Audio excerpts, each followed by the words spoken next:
So you would then agree with the statement that there is not a single thing that Trump has done in the last 6 months that you agree with, right? Not really.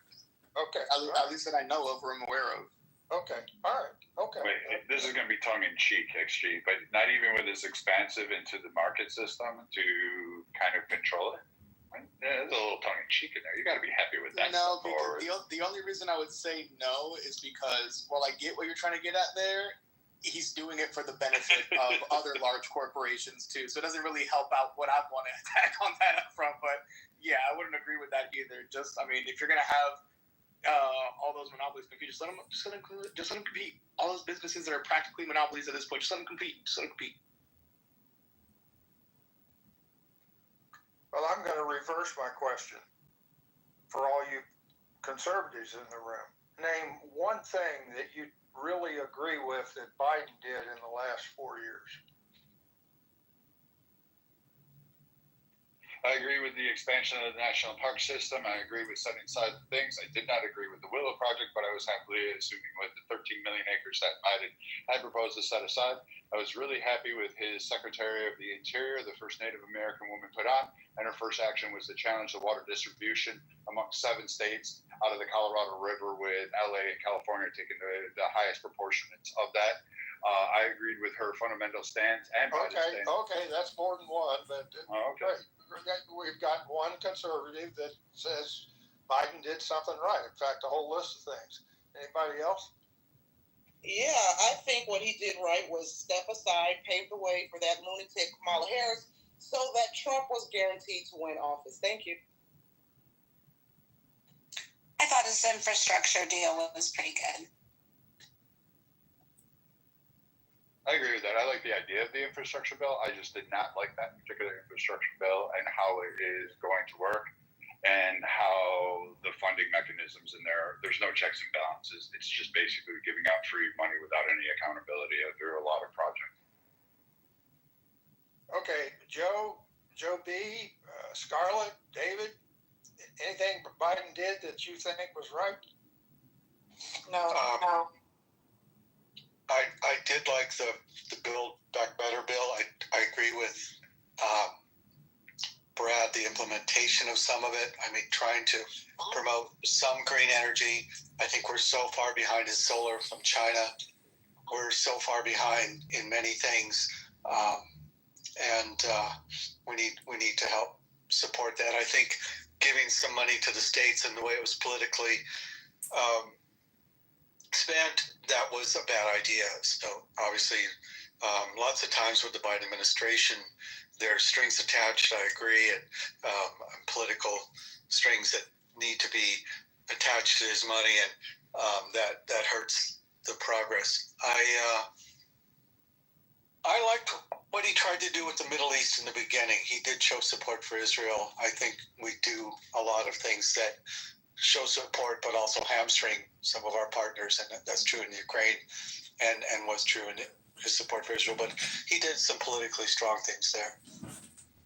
I would add to the list that I think Biden was making the right moves to try to establish American supremacy in super chip production, AI, etc.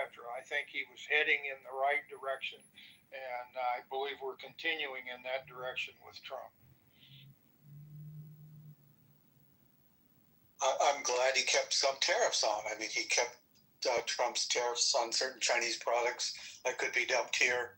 That, I mean, whether we like it or not, if we have Chinese electric vehicles here by slave labor and supported by their government, we would probably lose General Motors and maybe Ford would be in bankruptcy. So there's certain goods and services that have to have a level playing field. But South Carolina is not dead. It's one or two colonies. We just have a bunch of conservatives that nation yes, is because it's no such nation as speak of one history. why can't we do that? We are citizens. I don't think that demonstrates a lack of BDS because a lot of people that are claimed to have TDS, quote unquote, can also name something positive, at least throughout his general administration. It's not just his last 6 months, but throughout his whole time. There's definitely something people can name. But when it comes to these last 6 months especially, there's not much that can be named. At least from our side, we haven't agreed with much of the last 6 months. The fact that you put it in such a small window, that they get 4 years of Biden to analyze, and we get 6 months of Trump to analyze, and we can't find something we like, but they find something they like. I don't think that's proof of non-BDS. It's just proof, congratulations, you had 3.5 more years to find something that you like. So can we go back to the first 4 years then, XG, of Trump? Do you want to do the comparison of the first 4 years? Yeah, I would say that TCJA wasn't a bad idea. He just had no incentivization for businesses to actually reinvest into their business and their employees rather than just doing stock buybacks and laying people off, which is what happened. Had that actually been an incentive, like there's a lot of ideas that he's had that have been good ideas, but the way he implements them never has an incentive for said idea to happen. Like, for example, opportunity zones, those were quote-unquote great, but there was no incentive to invest in there at all. In fact, the opportunity zones, and they ended up getting gentrified, and now are all shit. The opportunity zones don't exist anymore. They're all trash. Like, for example, there's a lot of those ideas that I probably would have been in favor of. Absolutely. But the way that it's implemented, there's never a, I guess, stipulation in there to get the bill or his new implementation of the law to get to fruition of what he actually wants. TCJA ends up fucking up for the middle class a lot more than we thought it was going to help us. And it still helps the richer 1% to get to where they want to be.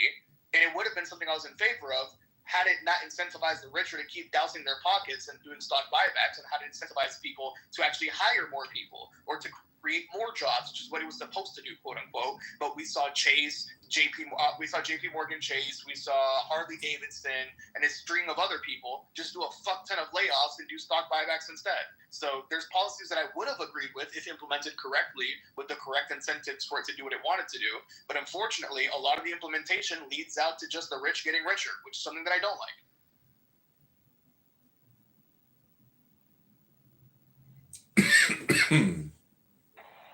Would you rather he devise policies that prevent rich people from getting richer? Is that what you're implying? No, what I'm implying is that I'd rather him focus on the majority of America, which is the middle class, and not just his cronies and friends that are in the 1%. Okay, so maneuver or craft laws that specifically target certain pay bands or pay ranges or income or wealth ranges at the expense of the other two.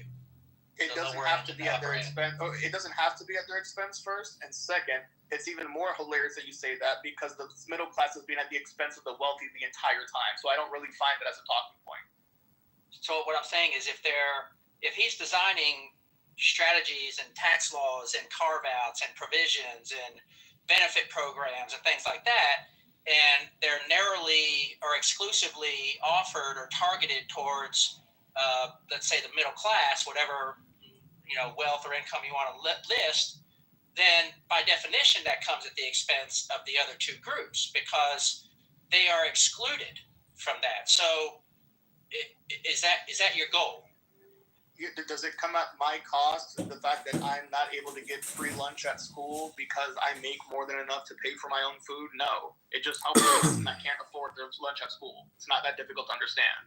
Like, just because some people are getting a break. I understand. I just want you to be clear and consistent that if you're saying only the middle class can benefit with his tax policies or other provisions, laws, then by definition that excludes and comes at the expense of the other two groups.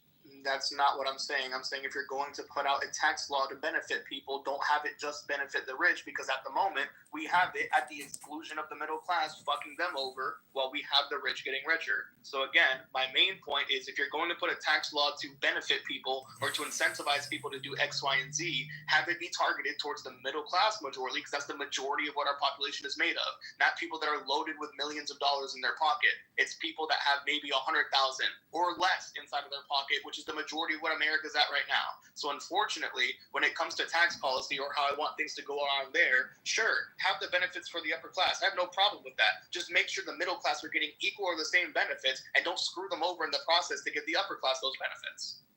Okay, so you're not against wealthy people getting richer. You just don't want it to come at the explicit expense of the middle and lower economic classes. Correct. If you want to have your wealthy friends get richer, have it happen. Go for it. But if it's affecting the middle class or not helping, or you're only focused on helping them get richer rather than focused on all of us or the majority of America, which is the middle class, getting richer, then that's a problem. So then you'd be in favor of a flat tax? No. Let me pop in here. I thought that he took tax off of Social Security and overtime, and what was the other one? Overtime, Social Security, and tips. Tips. So that is directed towards the middle class, I would think. Since the only middle class people worried about whether their Social Security is being taxed would be the middle class. I have a quick question. Is it possible for the rich and the middle class to increase wealth at the same time? I really don't think so. It seems like it's not. No, it's impossible. Like, I mean, how can it? The wealth got to come from somewhere, unless the government going to feed both. But other than that, that's a flawed understanding of economics. You can absolutely have all people increasing in wealth. They would just do it at different rates. So if I'm a millionaire and I'm investing, let's say, $100,000 at 5% interest, somebody who's making $10,000 a year, it can only invest $1,000. They're going to have, a much smaller amount, but they're still increasing in wealth. So the rate,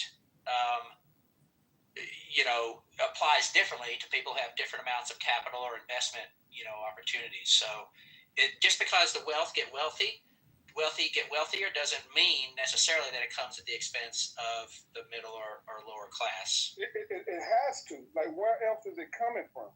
Same way. Like, it's coming from the pie getting bigger. It comes from the pie getting bigger. May I finish? What happened? The pie is getting bigger from where? Like where is this influx of money coming from? It's this new idea called wealth creation. It's this new development called wealth creation that we just invented like 6 months ago when Trump came in office. Wealth creation was never a thing until Trump came in office, but he invented wealth creation. And so maybe you haven't heard of it yet. Now who got TVS now? That's TVS right there.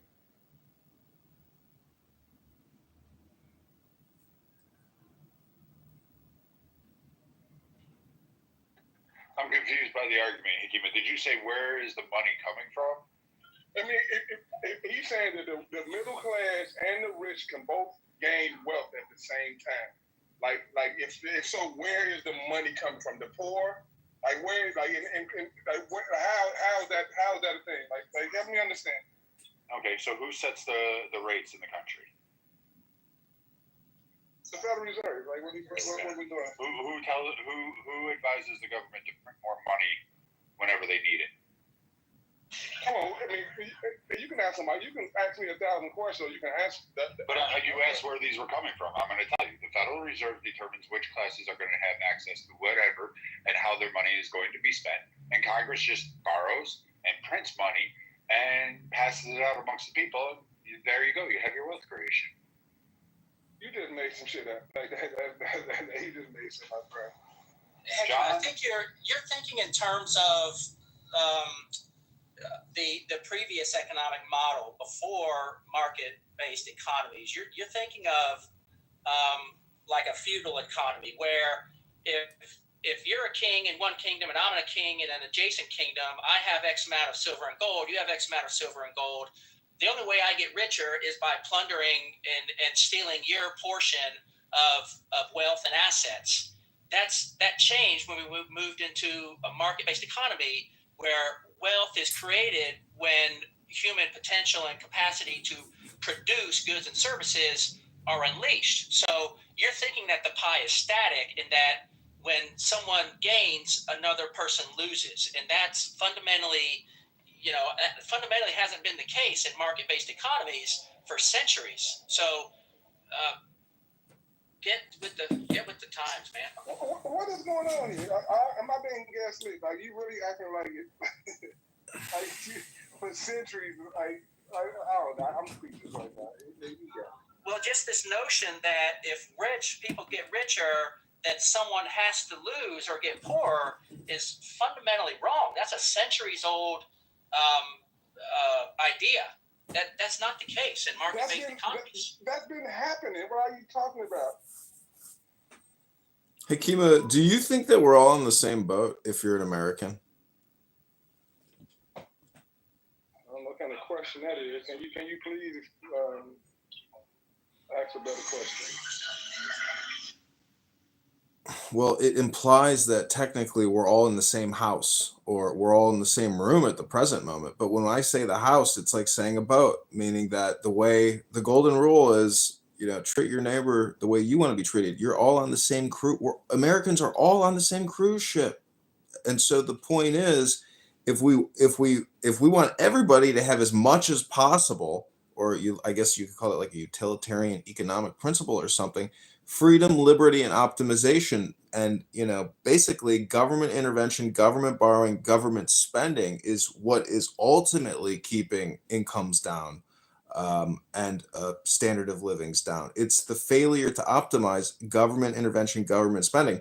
It's at $2 trillion over the $5 trillion we collect in annual revenue. That's one of the biggest problems. It's economic intervention on behalf of your government, which is your congressperson and your senator, and the Federal Reserve printing up the money, using all the banks to do it. So I'm just wondering, are we in the same house, on the same boat? I mean, no, we're not. It's like some people in a big fancy house. The rest of us, the middle class to the poor, that's inside another boat, a less fancy boat, way less fancy boat. So yeah, we're definitely not in the same boat as Americans. I think maybe he means, are we in the same economic system? Like, are you in a communist system in Detroit and I'm in a capitalist system in New York City, right? We're in America. We're in a market-based economy, regardless of the state, regardless of your skin color, regardless of your age, gender, religion. You're in a system that provides that opportunity to trade value for value with whomever you choose. That system favors one group over another, but y'all got it. I don't think I can say nothing. Y'all get it. So a system that favors one group over another, in your opinion, is a white structural, white supremacist system that favors white people, correct? That's what you are saying. No, I never said that. I never put on race. I said the 1%. Like, you can tell me who the 1% is, but I never put it to race. I said the rest of us. I said the 99%. I put everybody in one group. I never made this about race. I said the rich is one group, the middle class and the poor is another group. I think every race fits in the middle class and the poor. I don't know why you want to zero this down like I'm talking about white supremacy, which I never. All right, I just wanted to confirm. I hear you. I hear you. I never said nothing close to that. I just wanted to confirm what group you were talking about. I said the 99%. I said the rich and the middle class and the poor. And then the two. I said that like 3 minutes ago. I literally said that those are the two groups. So you think the billionaire class are rigging the system to benefit themselves and continue to skim as much as possible off of the U.S. debt? Oh yeah, you said the plain and simple. Yeah.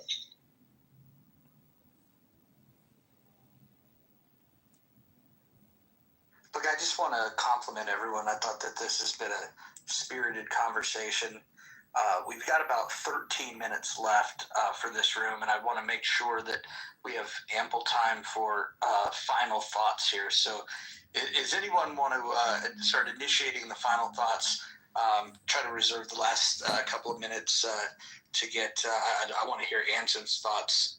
Hopefully he's heard some stuff that he's got some commentary on. But any final thoughts over these next few minutes? Yeah, I have to just go ahead, Brett.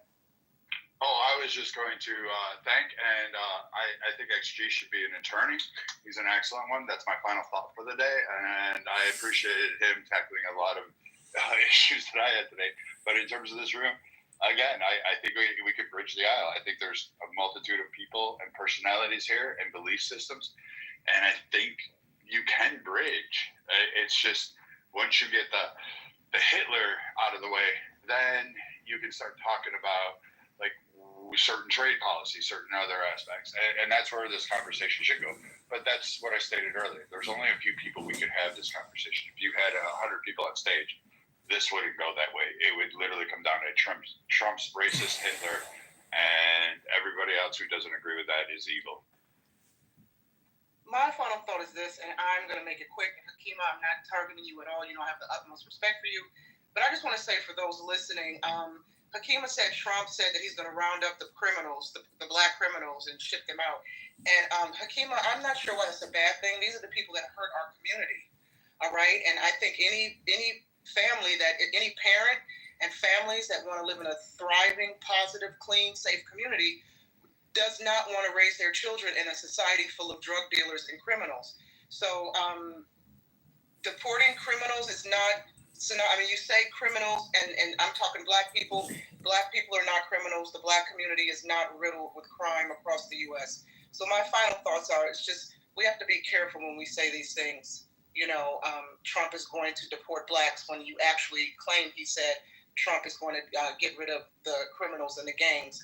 And I think many upstanding citizens in the black community wouldn't have a problem with that. That's my final thoughts. Thank you.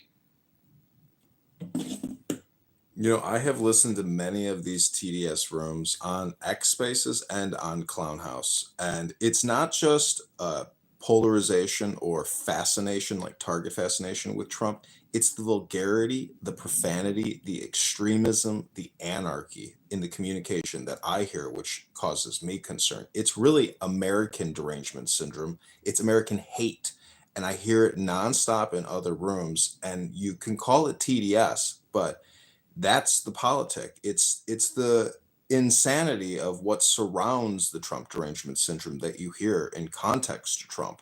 And to me, it's toxic communication. But if you go to John Kitover on Instagram, you can view almost 100 Clown House rooms of TDS, of extreme TDS, as well as international Islamic jihadist terrorist planning.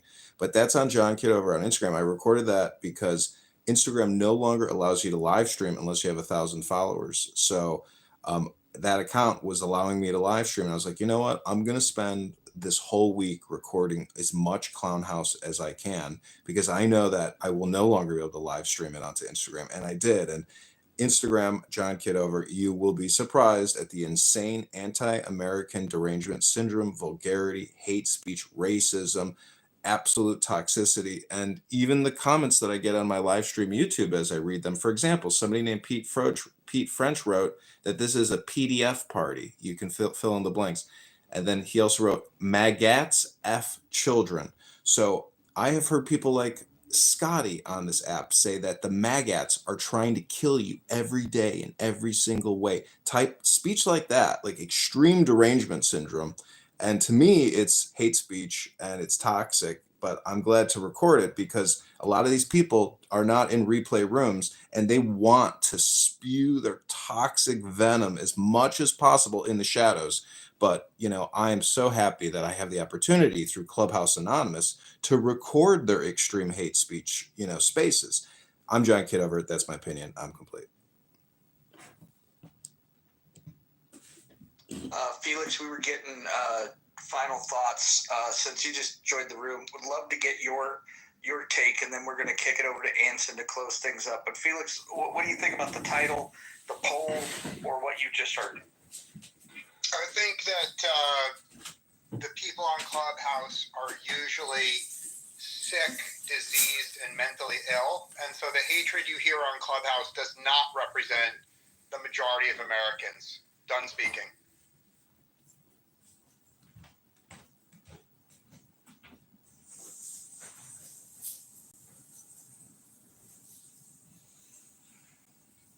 All right. Well, let's go ahead and get final thoughts from Anson. Anson, let's close it down here.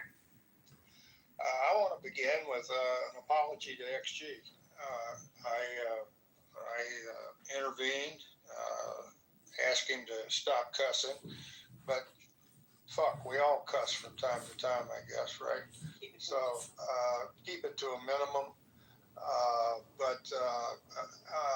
As when I sorted through the bombast, I started to hear some things that will lend themselves to great conversation. So, but more to the entire room.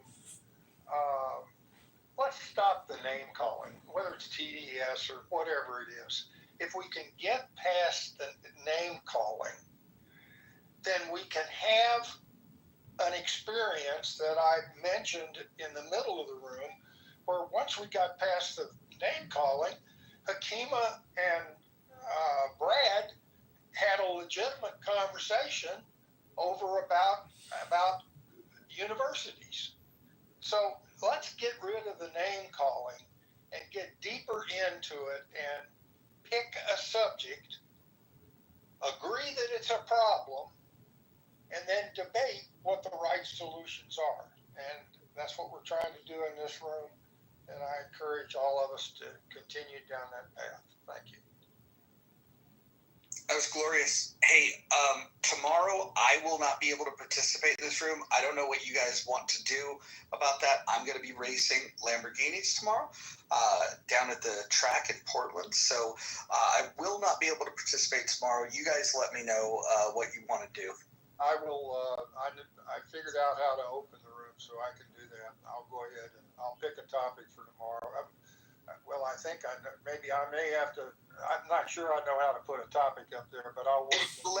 Let me know if you need help on that side of the fence. But I'm just letting everyone know I won't be there. But yeah, let's get the topic and keep the thing running. I think the consistency is really important. Getting these rooms going 5 days a week at the same time will get really good faith actors to come in here and have good conversations. And if you have topic ideas, please back channel them to me or to Anson or to Moose, who is Moose here. Moose is not here, but sometimes Moose, when he participates, is also moderated. We want to have a balanced discussion.